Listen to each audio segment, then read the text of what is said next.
And we are on episode 2. Goals are being achieved this year. So, welcome to Prove It with Jake and Jen. Jake is not here today, as you can see, but the show must go on. So, I thought that for this episode, I would share a little story about my ayahuasca experience. This is something that I did recently at the end of 2023, November 20. Oh, not 2023, sorry. What year are we again?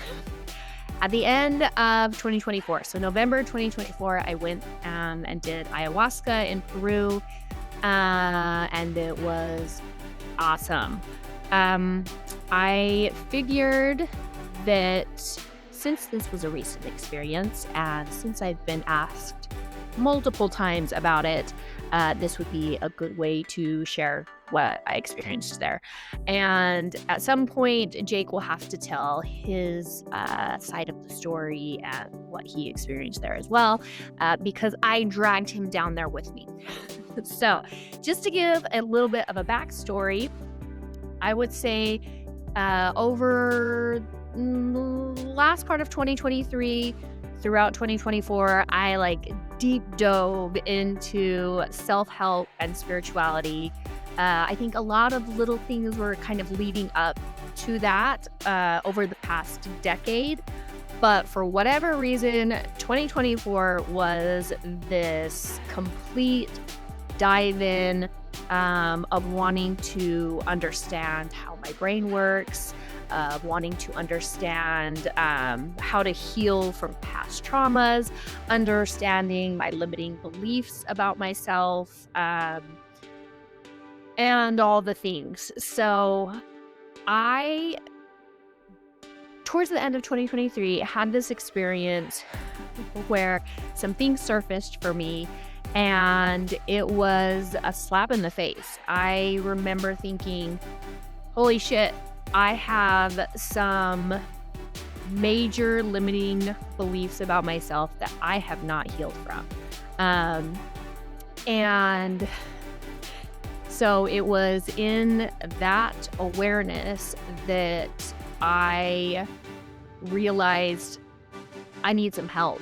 I had done some therapy over the years, had done a lot of reading. I'm one that likes to read and dive into books, and then try to implement those things myself. I've done a lot of journaling. And honestly, I felt like, oh, I've processed through all the shit and things that have happened in my life, and I'm good. I'm solid. And so when this experience happened, and it kind of brought everything to the surface, it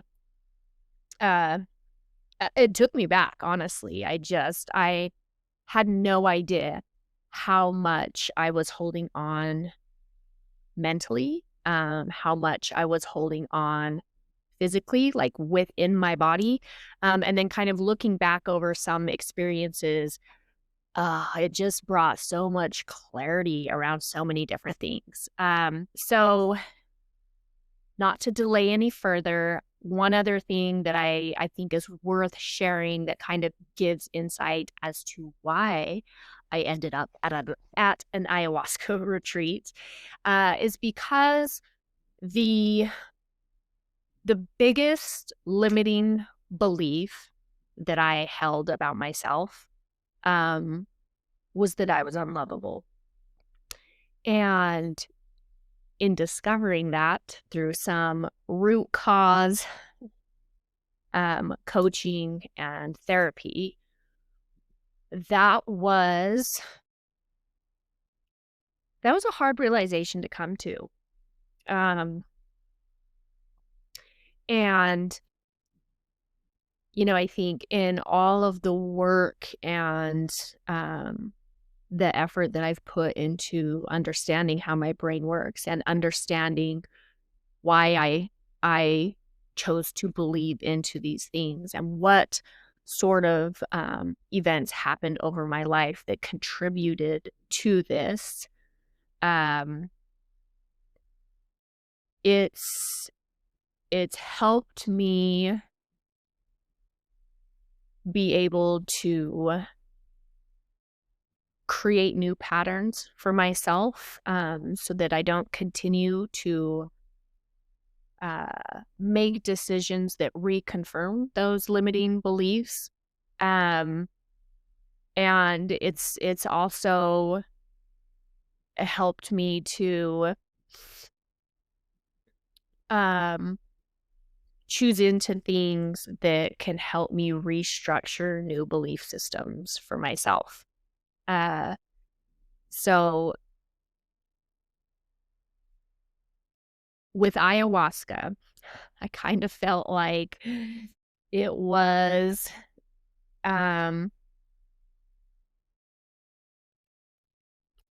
it was the best way to go to finish out 2024 for me. Um I put in a lot of time working on myself throughout 2024, and um it was intense.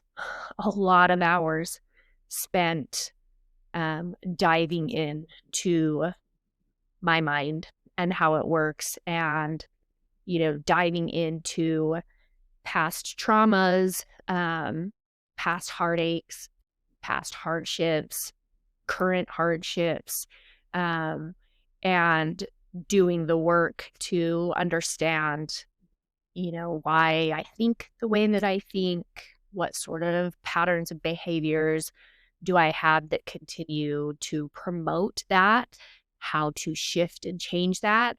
And I will say that I believe it's always a work in progress, right? So the second you let down your guard, you you tend to move backwards. And so, just because you've done some healing work, just because you've done some therapy, just because you have gainings and understandings, I think it's always this continued process of continuing to show up for yourself, continuing to love yourself, continuing to choose into yourself, and deciding, what that means for you.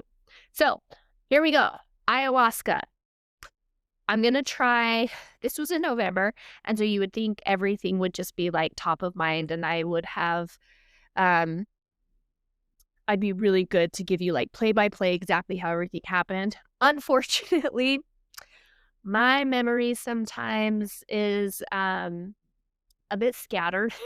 So I'm going to do my best to articulate what happened over that week, and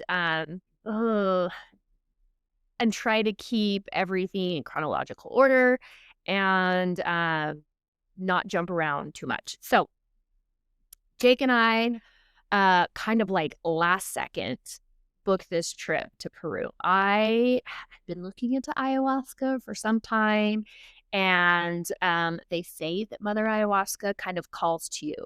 I had had multiple opportunities to go and do my ayahuasca over the years, just never felt right, was never right timing for me, never right location. Like, I wanted to be in the motherland of where the plant originates from. I wanted to be with the shamans that had come up through, generations of practicing. And so for me, it was really important that I be in Peru. Like, that's where I wanted to do it. And I was dead set on that. And I was determined to make that happen. And for whatever reason, October of 2024 rolls around, and I'm like, it's time. Like, it's time to go. I need to get down there, and I need to do this. And so originally I was looking at going to a different center. And as I got online to book things, I was like, you know what? I'm just going to kind of check around to some other places. Mind you, I had been planning to go to this other center for probably like the last couple years. I was keeping an eye on it, looking at their dates. I just thought, like, when it's time, that's where I will go. But I actually ended up at a completely different center, one that, I mean, maybe it had popped up before, But, when you know, you know. And it came across my screen, and I started looking into the center, reading into the facilitators and just people's experiences there, the reviews. And I ended up at the Arcana Spiritual Center. Um, and it was amazing. Like, everything just fell perfectly into place. And even just the synchronicities of everything that happened there, it just felt like that is where I was meant to be or supposed to go. So we book our trip. We go to Peru. At first, we were thinking we were going to go to the Amazon to do the retreat. And kind of last second, we changed and went it up to a different location so that we could go do the Machu Picchu excursion one of the days, because that has been also kind of like on my bucket list of places that I've wanted to go and see. Uh, I so this retreat center was in the Sacred Valley, and Machu Picchu, I've heard, just that it's this very sacred place that you can feel the shift in energy there, and to just be around kind of like the historical sites that were built there. It was like, okay, yeah, that's where I want to be. So we ended up in the Sacred Valley. First day we get there, you enter in and they're playing this music and smoking some sort of pipe that just smells amazing. And you immediately can just feel a shift in the energy. It felt very just safe, a very loving space. And I felt light, like I felt lighter. And anyways, we get in there. They kind of explain to us what to expect over the next week. We go through, we meet the other people that are staying there with us, which, I mean, it was really cool. Jake and I were the only like couple or pair that was there. So, um, they had like everyone else had just come on their own. And I think that's super cool too, right? Like just people coming on their own, having their own experience, their own journey, working on healing themselves. And so I thought that was super cool. But I loved that this was an experience that I got to share with the person that I love and that who is such a huge part of my life. And coming away from it, I mean, I felt like it brought us so close together. We had some really amazing experiences. So, second day we wake up. I'm going to try to recall this the way that it happened. We did a rapai ceremony in the morning, and it was cool. It kind of just felt like this rush, and I believe the intent behind that is kind of to help give clarity, like clear out your mind. Um, and, um, and so using that to kind of start off the retreat, I think was really cool. Um, so after the rabbi ceremony, we went on a hike, and Jake, had told me he wasn't feeling super great, so he was going to stay back and just take a nap. So we went on a hike. We came back. I come in the room, and I'm like, "Hey, how you feeling? You doing okay?" And he sits up and he's like, "Yeah, I think I threw up a couple times, but I think I'll be fine. I think maybe I just ate something, or maybe, just something wasn't sitting well." And so I was like, okay, well, they're going to do yoga. Should we go down and do that? So we went down, we participated in the yoga. By the time we finish, he is like booking it out of there. He's like, I don't feel good. I'm going to go upstairs. And I'm like, okay, cool. So he goes up to our room. I go up there a little bit later, and he's in bed. And it's just like, Yeah, I think I'm just gonna have to kinda lay here and chill for a bit because our first ayahuasca ceremony is supposed to be that night. So, I'm like, "Okay, no problem." So I go down, I have dinner, I finish, I come up, and he's like, you know, not doing well, vomiting diarrhea, multiple times at this point. And I'm like, "Okay, well, in about an hour or so, we have our first, like, ayahuasca ceremony. You're supposed to go down, get ready." And I'm like, "Are you sure you wanna do it? Like, maybe you should just sit this out." Because we like, you stop eating. I wanna say we stopped eating around 2 or 3. Like, you have lunch and then you don't eat. Um, and then you can drink up until, I wanna say it was, like, 4. Again, my memory's a little shady on this part. Um, but so I'm like, "Man, he didn't have lunch. He's already been, like, vomiting diarrhea." On ayahuasca, some people well, everyone purges, but some people purge by vomiting or by diarrhea. And so again, I'm thinking like, man, if he's already having trouble, I don't know if he purges that way. I don't know if this is like a good idea. But um ayahuasca time rolls around. They ring the bell. We go down into it's like this little temple where they hold the ceremonies. And we get in there, and I'm like, "Are you sure you wanna do this?" He's like, "Yeah, I'm gonna try." And so we sit down on our little cots that they've got set up for us, and, Jake is at the very end right next to the door of where you enter the temple, and I'm, like, down more in the middle, of the group, and had they let us pick our seats, I would have sat next to him, but they didn't. They assigned us seats. So, I feel like they separated us intentionally, but it's okay. You're forgiven. Anyway, so, yeah, I'm just thinking, like, I would really like to be next to him, especially because he's not feeling well, and I wanna make sure he's okay. So the facilitator comes over to him and is like, "You doing okay?"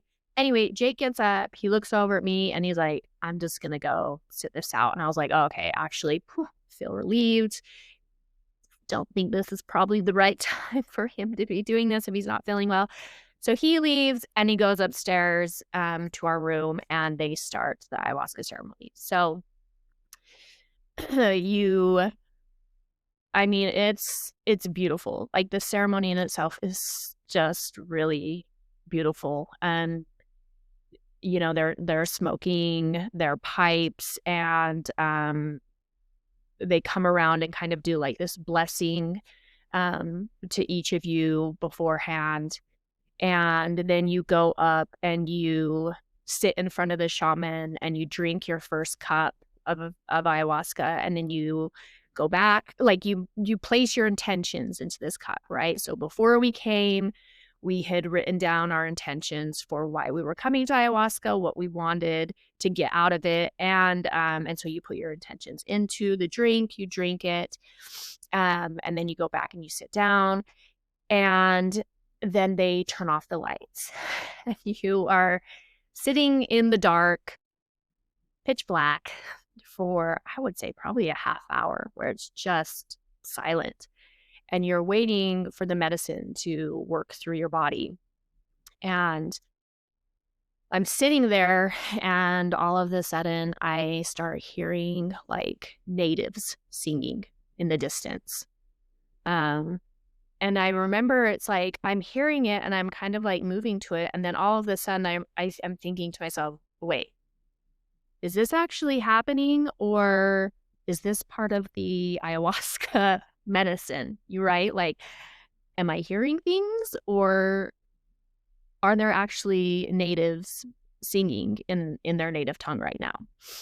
And within like a couple minutes of hearing this, all of a sudden the shamans start singing. And as they're singing, I mean, I can just feel the medicine like moving through my body. And it was really cool. I had some visuals of seeing how the medicine works through um, individuals. And it was very much this understanding that there are so many different types of um, medicine that people use, that is that originates from you know, plants with specific tribes or indigenous people, and that this medicine, like, it basically was shown to me how it works through individuals and how it heals, and that it can be this beautiful way of um, working and processing through uh, pain and our shadows. And I just remember like watching it move through me, and feeling so much gratitude for Mother Ayahuasca, and feeling so much gratitude for the other medicines that are available to individuals to help them heal through whatever it is that they've experienced in their life that has caused them pain and hardship, um, and so that was really, really beautiful. Um, and so I remember kind of after that point, I I start to kind of like lay back on my cot that they have for me. And in that in that moment, the medicine started to take me through this journey of showing me how my intuition has played a vital role in my life. And uh, I start going through um, different moments. It's taking me through different moments in my life where I had intuition about something, and for whatever reason went against that. And it was showing me basically, the different paths that had taken me on, and not that they were necessarily bad, but that I maybe faced more challenges in life because of those decisions, um, or or the path that I was wanting to get to, rather than had I listened to my intuition, it would have been more of like a straight shot. And because I didn't, it was kind of this windy path of getting there. And it went back. It took me back through through my life, and was showing me different places where I had disregarded my intuition.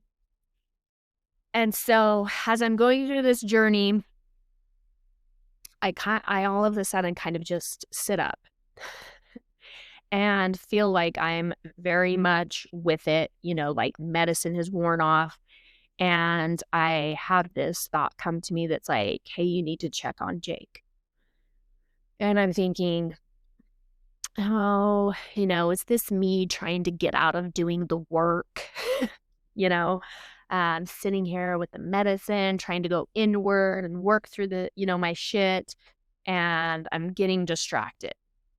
And so, I like try to lay back down.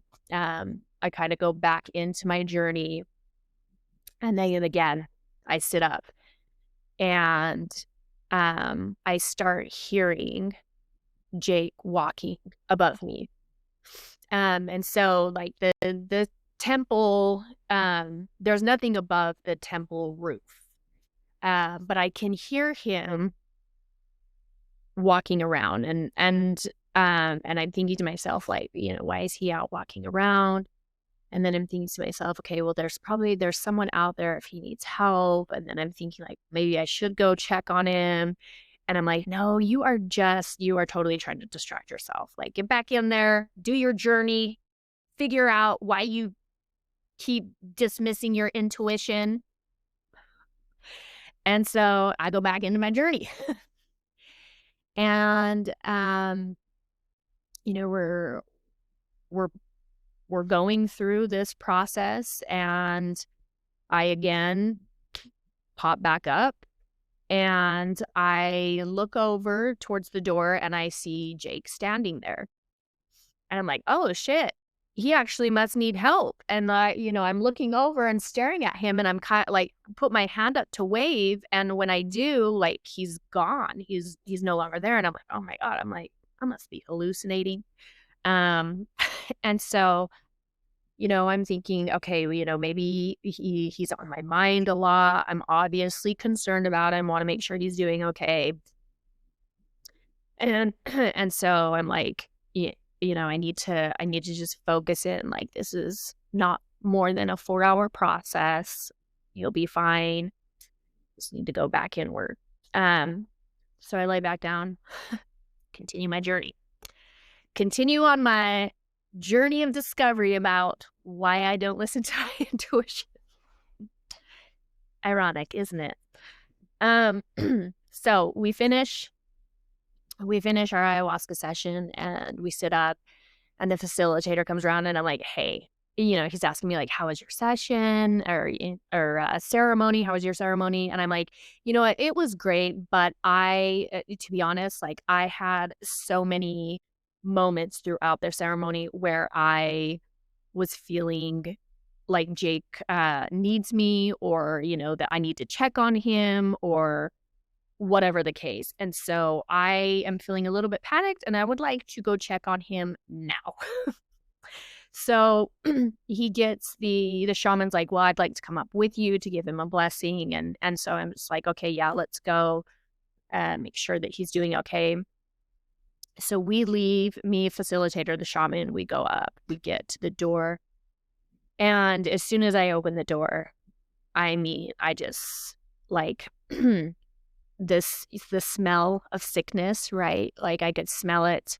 And I turn on the light, and he just, he barely, like, kind of moves and looks over at me, and his coloring was so off. Um, and I just knew immediately right then. I was like, oh my God, we need to call a medic. And so I look at the facilitator, and I, like, go over to Jake, kneel down, and I'm like, hey, babe, you doing okay? Like, the shaman came up here to give you a blessing. Do you need food? Do you need water? Like, and he was just like, I need an IV. He said a few things, and was not coherent, but it was more like gibberish. And the only thing I could understand was like, I need an IV. So I looked at the facilitator, and I was like, we need a medic right now. So they went down, called a medic. Shaman gave him a blessing. And the whole time I laugh, because sometimes I deal with I use humor to deal with uncomfortable situations, but it really wasn't funny. It was not funny at all.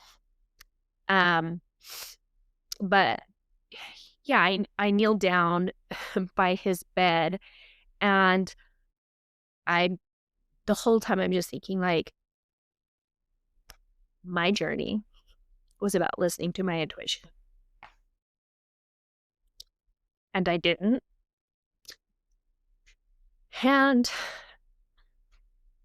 I come up here and see my boyfriend uh in a really scary state.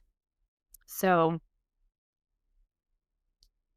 Anyway, they medic shows up about an hour later, and they come in, they take his vitals, decide to take him by ambulance to the hospital.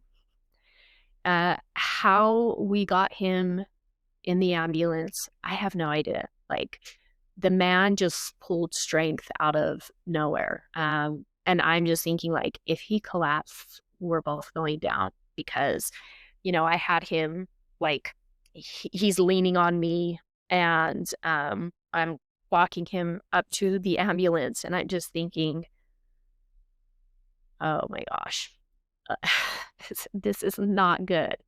Um, So we get him into the ambulance. We head to the hospital. We are literally the only people at the hospital. Um, no one speaks English. The doctor luckily spoke a bit of English, and so we were able to communicate a bit with her. But I mean, we pull up to the hospital. They go to get him a wheelchair.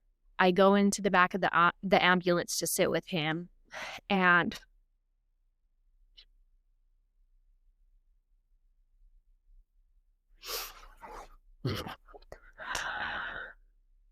I go back there to sit with him, and he opens his eyes and he looks at me. He does his little cheesy smile, and I'm just mortified. Like, he is so pale, and he has dark, dark purple circles under his eyes. And I'm thinking, oh my gosh, if they can't get an IV in him, what are we going to do? We are out in the middle of nowhere. Um, there's, I think, the like main hospital was, I can't remember how many miles away it was. I don't know if they have light flight there, maybe. um, so anyways, we get him in the wheelchair, like literally the only people in the hospital. They have to like turn everything on. They get us up in the room. They are trying to get an IV in him. Everything is just like so old. Um, right? It's you're looking at the stuff they're using and thinking, God, I hope it's an infection, just worse. But what I will say is what they lacked in technological advances, they made up for with love and compassion and care. They were so attentive. Is that a word? Yes. Just like making sure he was okay by his bedside. They were just lovely individuals. And like bedside manner, they were just beautiful people, like so caring and so kind. Um, so we spent the night in the hospital. We spent that night in the hospital. We were there most of the next day, and they had him on IV fluids. They pumped him full of different antibiotics, anti-nausea stuff. And I want to say, I'll have to verify, I'll have to have him verify in his own story, but I want to say he lost like close to 30 pounds. Um, yeah. And I said to him, hey, look, if you wanted some attention, you didn't have to be so dramatic about getting it. Um, I love that man, and he likes to reverse engineer everything. So, rather than having like an ego death, which a lot of people experience in their ayahuasca journeys, he just wanted to go for real life death. Uh, so, we all have our different ways that we like to experience and go through life. But when, as we sat in the hospital and we're kind of talking about my journey that I had experienced that first night in my ceremony, I had told him, I went back and I was having this medicine was taking me through my life and showing me places where I had dismissed my intuition. And I was like, and then it popped up and I thought I heard you like walking above me, which doesn't make sense because there is nothing above the temple. And he was like, well, no, he's like, that's really weird because I did come out of our room, which is on like a second level. He's like, I came out and I was walking back and forth, kind of like on that second level, just looking around for like maybe security or someone that could help me because I wasn't feeling good and felt like I needed help, that maybe I should go to the doctors or something. And so he's like, I did come out and I was kind of pacing back and forth and I didn't see anyone. And he's like, and so I was standing on the balcony and he was like, and I just kind of I was looking out and thinking, he was like, I was trying to connect to you and to tell you like, hey, I think I need help. And I was like, oh, damn. And I'm like, well, I was like, I continued my journey and I had another experience where I sat up and I thought I saw you next to the door. And he was like, oh, he's like, yeah, that's crazy. He's like, I went back into our room after, I went out on the balcony and couldn't find anyone. And he's like, and I kept like throwing up diarrhea. And he was like, and I knew that, he's like, I've been really sick before and I know what that feels like when my body's shutting down on itself. And he's like, and I could feel that happening. And I was like, oh, like, no, I actually need help like right now. He's like, so I came down and I walked up to the temple door and I had my hand on the door and I was going to come in to ask for help. And he's like, but I couldn't bring myself to do it because I felt bad interrupting the ceremony. And he's like, and so I sat there for a minute and then I left and went back up to the room. And he's like, and then when I got in the room, I laid down and I don't remember anything after that. And I was like, oh my God. So I think it's that realization of, one, listen to your intuition, right? And then two, I think another thing that was really that really stood out to me was, hey, there's something to be learned in the sense that, part of the reason I didn't get up was, one, because I thought I was trying to distract myself from doing the inner work. The other part was I was nervous that what if I did get up and I go check on him and nothing's wrong and I have ruined these people's experience here, and I didn't want to disrupt anyone else's experience and I didn't want to make a big deal and I didn't want to speak up. I didn't want, in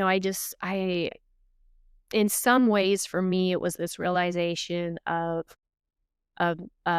feeling comfortable being small, or not like speaking up when I need to, regardless of if it offends people, regardless if it makes people uncomfortable, regardless if people are upset with me, regardless if I might be wrong.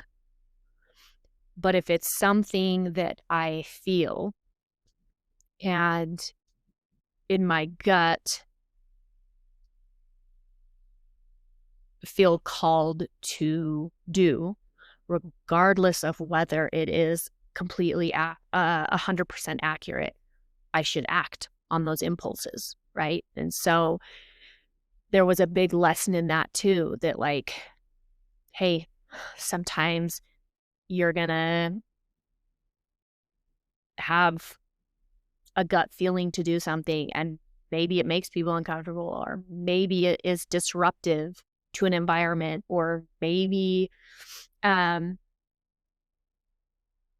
maybe people will judge or criticize you for it or hold it against you, but ultimately if you are acting on an instinct that feels feels tuition in feels like it's coming from intuition, like, then do it. And I think for Jake too, I mean, he can speak to his own experience, but I know for him, not being able to, or not that he wasn't able to, but choosing not to come in and disrupt the ceremony and say like, "Hey, I need help." Again, was a lesson for him just to be able to speak up when you need help, to be able to ask for help. But anyways, I will let him elaborate on his experience and what he took away from it. So that first night, I mean, I guess it was the second night at the retreat center, was hella intense. I was like, okay, one and done. He almost died IRL, and I didn't have an ego death, but like I got into my shit, and that felt good enough. And I experienced, the love of my life, um, struggling and being incredibly sick and not knowing if he was going to be okay. You know, um, Having moments in the hospital thinking like, well, shit. Do I call family? What do I do right now? And so that whole day and night, that first experience, that first part of the ayahuasca was really intense. Lots to take away. So we finished with permission from the doctor. We were able to leave that next night. They took us back to the retreat center. He was on all sorts of medications, and I'd asked him like, "What do you want to do? Do you want to go home? Like, do you want to take another day here and rest and then go home?" And he was like, "No, I'm here because I want to go to Machu Picchu. So we're going to Machu Picchu." And I'm thinking to myself, like, I think he might just be going to Machu Picchu for me. And this is so romantic for you to sacrifice uh, so that I can go and enjoy my experience here. And also, I don't want you to die. So, um, but we went back, and he spent the rest of the day kind of resting and sleeping. And to be honest, I'm not really sure where he picked up the parasite or I think they said it was a bacterial infection. And then when we got home, they ended up putting him on like a parasite cleanser as well, or a parasite like antibiotic as well. So I mean, we ate like the same foods. I don't know. I have no idea where he picked it up from. But it definitely did a number on him. So anyways, we spent that night, and I'm trying to think. Yeah, so we kind of just chilled that night. The next day we got up. He was adamant about going to Machu Picchu. I think, to be honest, I think he felt like if he didn't go, I wouldn't go, and he didn't want me to miss out on that. So he went. Love that man. He's I got lucky. And being the selfish person that I am, I let him come. and we went and experienced Machu Picchu together. And I think the first part of the trip there was really tough for him. You know, we thought that the medicine was kicking in and helping, and, it just wasn't kicking in as quickly as we thought it would, and so I was kind of texting back and forth with the doctor, and so she upped his dose, so we did that, and I think probably around, like, um, the afternoon, he started to feel better, um, but Machu Picchu was amazing. It was such a cool experience, um, and it felt so sacred. Uh, Again, I know I keep saying the energies was so great, but it was, um, sometimes I have a hard time articulating how I feel about certain things. Uh, but it was just a beautiful place to be. Um, and it was really cool to be able to experience that with Jake, especially after a really intense couple days. Um, so we got home that night, went to bed. The next morning, we did what's called a bufo ceremony. And this is um, poison from a toad, and they call this the God molecule. And I get why. It was incredible. Uh, so because Jake was on antibiotics, they would not let him do the ayahuasca medicines, but he was cleared to do the bufo. So we got to experience that together. We both took it at the same time, and oh, it was incredible. I felt it was kind of this bright, bright light, like white, this bright white light. And I felt euphoric, kind of like that. What you would imagine unconditional love to feel like, just so happy and so grateful, like felt so much gratitude. And I remember hearing like talking in my ear, or in my ears, and I didn't understand the language. It was like my I didn't understand the language, but it felt like my soul did. And as I heard like the voices speaking,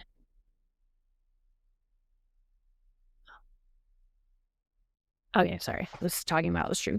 As heard the voices speaking, it was like I just felt the love and gratitude just overcome me. Um, and I felt so intertwined with everything, specifically nature. It was the sounds of the birds, of the wind, of people talking. I mean, it was almost like whatever I chose to focus in on, it would intensify. And then when I was just, um, when my head was just cleared and I wasn't focused on anything, everything was, I felt so connected to. Um, and it was beautiful. Uh, and I think I want to say that that lasted maybe 40 minutes for me, 30, 40 minutes. And when I came to, I mean, I just felt so much happiness and so at peace. Um, and I remember just like tears of joy. So that was a beautiful experience. Um, then that night we did another ayahuasca ceremony. And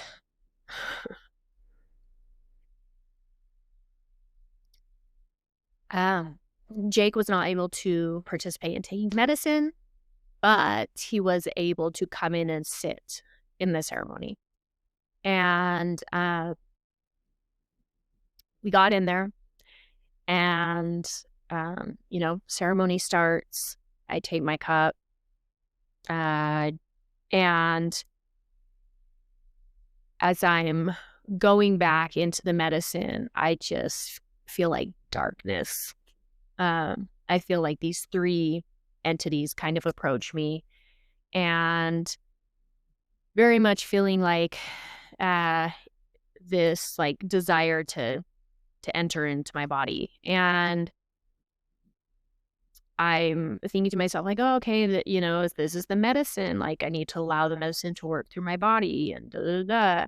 And then the other, part of my brain is like, and no, have you not learned anything? Like, your whole last ayahuasca experience was about trusting your intuition. What does your intuition tell you about this situation? And I was like, oh, yeah. Uh, this is a fuck no for me. Like, no, I don't know what this is, but I don't want it entering my body. And so I was like, yeah, no. I mean, I like physically said, or I mean, verbally, like said out loud, I will not allow any sort of entity to enter into my body. And immediately, like the darkness cleared out. And I was like, okay, that was fucking weird. So I sat up and I was so alert. And I look over, to where the bathrooms are, and I see this wolf. And I'm like, oh my God, that, it kind of reminds me of my brother's dog that they just got not too long ago. Um, and, whether or not it was their dog, for whatever reason, I was seeing a wolf, and it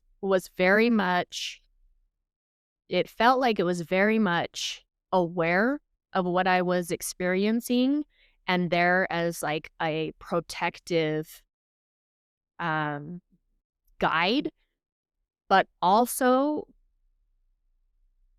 it was the wolf was going to allow me to have my experience. And that night, sorry, that night was hard. That ayahuasca journey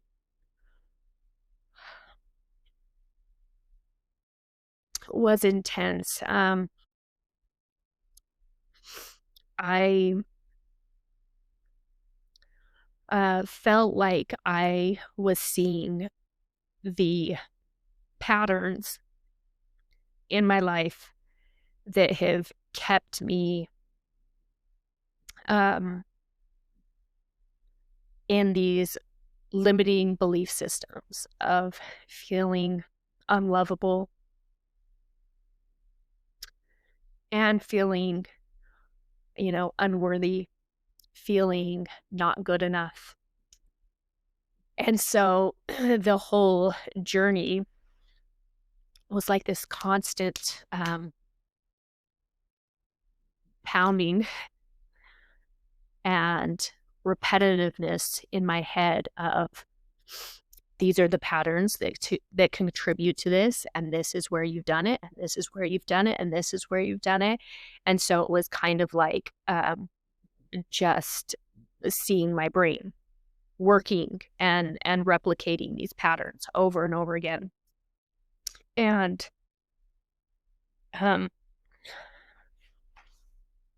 I think the thing that was really hard in going through that was I also was um in the experience, I felt so alone, so disconnected and isolated from everything and everyone. Um, So very much felt like I was in like this dark, dark space and place, disconnected from anything, and alone kind of in these thoughts. And that went on for 5 hours. Um and I think the only times where uh I felt where I could like kind of bring myself out of it was when I would look over to make sure that this wolf was still there. And that was kind of like my I guess saving grace through that was that any time um the experience was becoming too intense in my head, I could look over to this wolf and feel like I'm okay. I'm being watched and I'm being protected, but I'm not being interfered with. Like this isn't being interfered with because it's something I need to learn and understand. And so that that was a hard night. And when we finished, I was like, I'm done. Like I just want to get out of here. And so Jake and I went up to our room, and I am so grateful he was there because we spent the whole rest of the night just talking through what I had experienced. And I couldn't imagine trying to process through that on my own. I really am so grateful that he was there uh to help me make sense of everything. And being the sweet, loving man that he is, he was like, I really think that um I was here to help you through your ayahuasca experience. Like my my part in all of this was to be here to help you. Um and I was thinking to myself, like,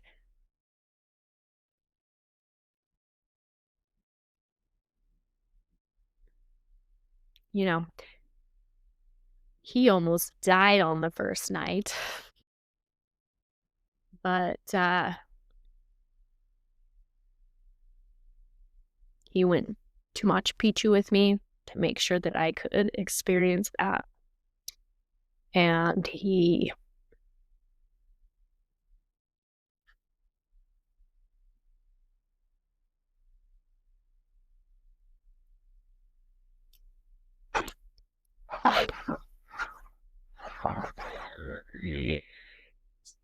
stayed up all night with me after being so sick to help me process through a really challenging night. Um, and he didn't, he, he held me all night.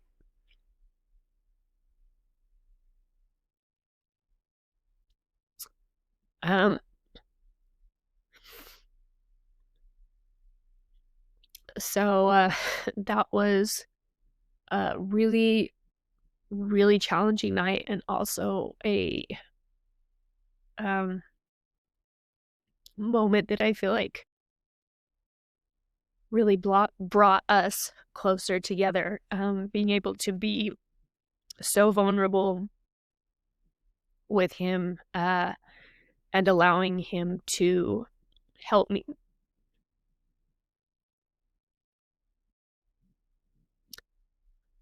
I'm not very good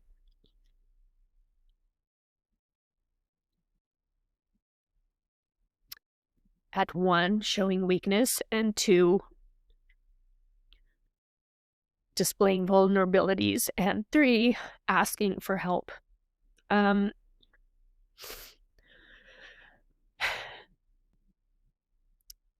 but that night I needed all 3. So I feel like that was a really beautiful um, moment for us to share. So the next day, we're getting through this. The next day, they end with a Wachuma ceremony, which is the cactus juice, and they call it the grandfather medicine. So ayahuasca is grandmother, Wachuma is grandfather. The cactus juice is a heart opener, so it is a wonderful way to end the retreat because I feel like it really tied everything in so beautifully. Um, it's a heart opener, so after having a night where I felt so isolated and disconnected and just so in the dark, this was a great way to feel so much love, so much connection to everything, so at peace. And uh, the shaman that came in and facilitated it, along with his apprentice, oh, they were just absolutely amazing. Um, he, as they opened up the Wachuma ceremony, he talked for, I mean, probably a good hour on love, on the importance of love. And um, we started into the ceremony and it was incredible. If there's Ayahuasca was so great in the sense of being able to really go internal and um, work with the shit, that is there. Um, at least for me, that was my experience. And the Wachuma was amazing in the sense that it was almost like the healing that came from doing the work. And so it was incredible. Once they got started, they went around and worked on individuals. So I had the shaman and his apprentice came over, asked if they could work on me, and I was like, yeah, sure. Yeah, that'd be great. Like, I mean, I'm feeling pretty good. So, and I've done a lot of, like did my stuff with the ayahuasca. So I don't know if there's anything left that you really need to clear out, but yeah, go ahead. Hands down the most amazing experience ever. Like as far as spiritual experiences go, this is probably one of my top 3. It was, man, I honestly felt like I was in a different realm, having this amazing cleansing, or they were going through. I don't know if they were using Reiki or some other type of energy healing. I was taken to like a different realm, experiencing things that weren't like of this world. And I know that sounds so crazy, but that's what happened. And as they went through and they were talking to me and speaking to me about different things, it was like they knew things that they shouldn't know, and they spoke to me about things that were unique to me and the way I felt and what I was experiencing. And it was very for me, it was a very like personal experience. And it was incredible. Honestly, I feel like everyone should probably experience that at some point in their life. Um, And the whole rest of that day, afterwards they went and they did the same type of work on Jake, and I know his experience was amazing as well. And then afterwards, the way that that brought us together and how we were able to finish out the rest of that day, it was just it was so incredible. And so many things throughout the rest of that day happened that were just otherworldly. It was such a crazy experience. And yeah, we left there and I felt like there were so many things that happened over that week that brought us closer together, um, that were synchronicities, that were, it was a confirmation about life um,